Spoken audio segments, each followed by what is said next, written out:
Bueno, tras varias protestas de los propios trabajadores, los mall han acordado con el gobierno cerrar sus puertas al menos durante una semana. Vamos a conversar con Manuel Melero, presidente de la Cámara Nacional del Comercio, para hablar sobre este y otros temas relacionados. ¿Cómo está, Manuel? Muchísimas gracias por este contacto. Buen día.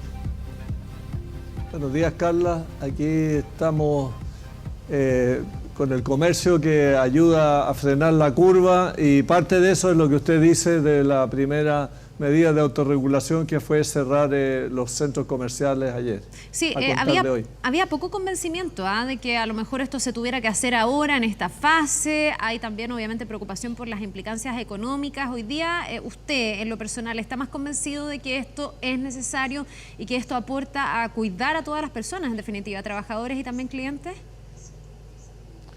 Es verdad lo que usted dice. Estamos en una campaña en la Cámara Nacional de Comercio que se llama El comercio ayuda a frenar la curva, y parte de eso es este esfuerzo. Lo que pasa es que hay que conciliar el rol ineludible que tiene nuestra actividad, la del comercio, de entregar a la población los bienes y servicios que requiere. Nosotros estamos en una misión fundamental, que es abastecer a los ciudadanos, y eso no puede interrumpirse. Ya, pero eso se va a cautelar, porque en el fondo hoy día lo que vamos a tener es el cierre de grandes comercios, pero se mantienen supermercados, farmacias, lo que es absolutamente vital para las personas, ¿no? Exactamente. Ahora, los demás artículos de consumo, que no son estos de alcance imprescindible que usted señala, también son necesarios para la población. Lo que vamos a hacer ahora es posponer, por la emergencia sanitaria que estamos viviendo, ese ofrecimiento de productos al público, cerrando nuestros locales y dejando abiertos solamente los de necesidad fundamental para las personas. Claro, y me imagino que también ahí se va a reemplazar por canales online y otro tipo de medidas para poder acercar productos a las personas. Ahora, ¿cuáles son las proyecciones, Manuel, que hacen ustedes? Aquí se ha dicho que este cierre podría durar una semana. ¿Usted ve posible que en una semana más se reabra, o ve que esto viene para mucho más tiempo, más largo? Es que ese fue exactamente el dilema que tuvimos ayer en la conversación con el ministro de Economía y la Cámara de Centros Comerciales, en el sentido de tratar de evaluar con cuidado esta medida, porque una vez que se produzca el cierre a contar de hoy, va a ser bastante incierto el momento de la apertura, toda vez que la pandemia no se reduzca. Si seguimos con el tema de alto riesgo y también con bastantes posibilidades de que el contagio se propague, el comercio, por lo menos en estos aspectos de su quehacer no tan fundamental, es difícil que vuelva a abrir pronto. Ya, o sea, usted vislumbra que esto va a durar más de esa semana. ¿Y qué proyectan en términos de consecuencias económicas? No sé cuánto tiempo, me imagino que dentro del rubro hay casos y casos, pero ¿cuánto tiempo se puede mantener cerrado, o qué se puede hacer hoy para reemplazar? Yo hablaba de los canales online, no sé si con todo eso se va a lograr paliar el efecto económico que puede tener un cierre prolongado, porque todo hace pensar que esto va a ser bastante largo. Se ha hablado incluso de 12 semanas en cuanto al desarrollo de este virus y su propagación, ¿no? Casi es mejor ni pensar en esa alternativa, Carla, porque eso sería un desastre. El comercio ya viene sufriendo una baja en sus ventas desde el año 2019 y a partir de la crisis del 18 de octubre. Entonces, este nuevo cierre obligado y prolongado sería mortal para la sobrevivencia de muchas empresas medianas y pequeñas, y también las no tan medianas y pequeñas, yo diría, de todas las empresas del comercio. Mejor que tengamos la esperanza de que con estos esfuerzos que estamos haciendo como sociedad y que está haciendo nuestro propio sector del comercio para frenar la curva, como hemos llamado, logremos frenarla y no tengamos las consecuencias tan lamentables que estamos viviendo o viendo en algunos países de Europa, y podamos adscribirnos a la experiencia de países asiáticos que lograron frenar esto a tiempo. Sí, ahora, de todas maneras, y viendo cuál va a ser el desarrollo al final, porque esto está dado en un marco de incertidumbre, también me pregunto si se están tomando medidas ahora, cómo están cautelando o cómo están tratando de paliar los efectos, por ejemplo, en términos de despidos el día de mañana. Hay países como Italia, países como Francia, donde incluso se han prohibido los despidos. En Chile se están tratando de impulsar desde el Parlamento ideas de ese tipo para poder cautelar que la gente cuente con su fuente laboral. Aquí, ¿cuántos trabajadores tienen que paralizar realizar con este cierre, por ejemplo, del comercio. Y entonces, ¿cómo proyecta usted el tema de los despidos en el futuro? Bueno, aquí el que va a cerrar a contar de hoy es el comercio que está en los malls, el que no implica las farmacias, ni los supermercados, ni los centros médicos, ni las tiendas de conveniencia. Sí. El resto del comercio de los malls va a cerrar.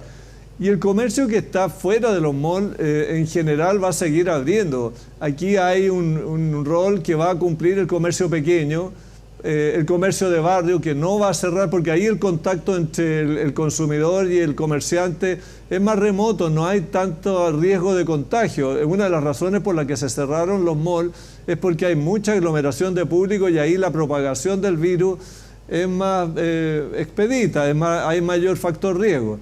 Entonces, ese rol que va a cumplir el comercio pequeño, el comercio de barrio, los almacenes y, como usted bien dijo, Carla, el comercio electrónico, el delivery como llamamos, también es fundamental.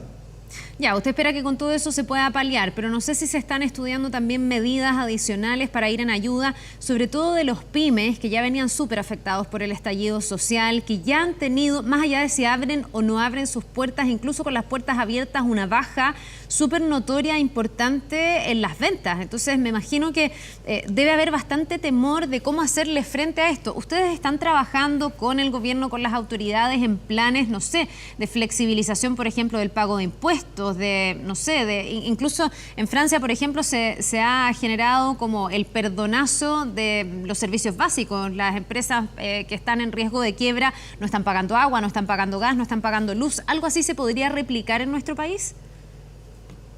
Bueno, de todas maneras, nosotros ya hemos iniciado las conversaciones con las autoridades de gobierno en este sentido, exactamente que usted muy bien señala.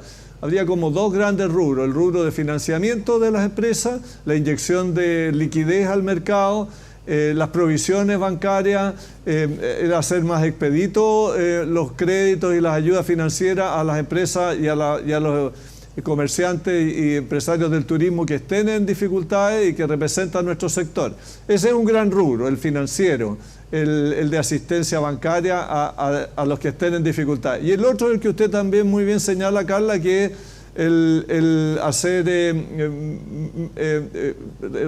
ralentizar, hacer hacia futuro la exigencia de cumplimiento de las normas tributarias y previsionales. Este mes próximo tenemos operación renta, tenemos contribuciones, tenemos pago de patentes, tenemos IVA, en fin, todas estas exigencias de tipo impositivo estamos conversando con el gobierno para diferirlas, hacerlas extensivas más a futuro. Porque hoy día si los comerciantes no tienen ingreso, porque no van a poder vender o van a vender mucho menos como todos sabemos, no van a tener disponibilidad para cumplir sus compromisos con el Estado. Manuel, estamos en estado de catástrofe, eso ha comenzado a regir desde las 0 horas de hoy. Una de las alternativas que entrega este estado excepcional es poder fijar precios, al menos así lo han interpretado algunos abogados constitucionalistas, algunos parlamentarios también. ¿Qué mirada tienen ustedes desde el comercio? Aquí se ha acusado que hay una especulación en algunos productos, que se han subido los precios de manera irracional, sobre todo en bienes que pueden ser de primera necesidad. Veíamos recién el papel higiénico, el agua embotellada. ¿Qué opinión tiene el sector del comercio en cuanto a la posible fijación de precios en ese tipo de artículos y de bienes?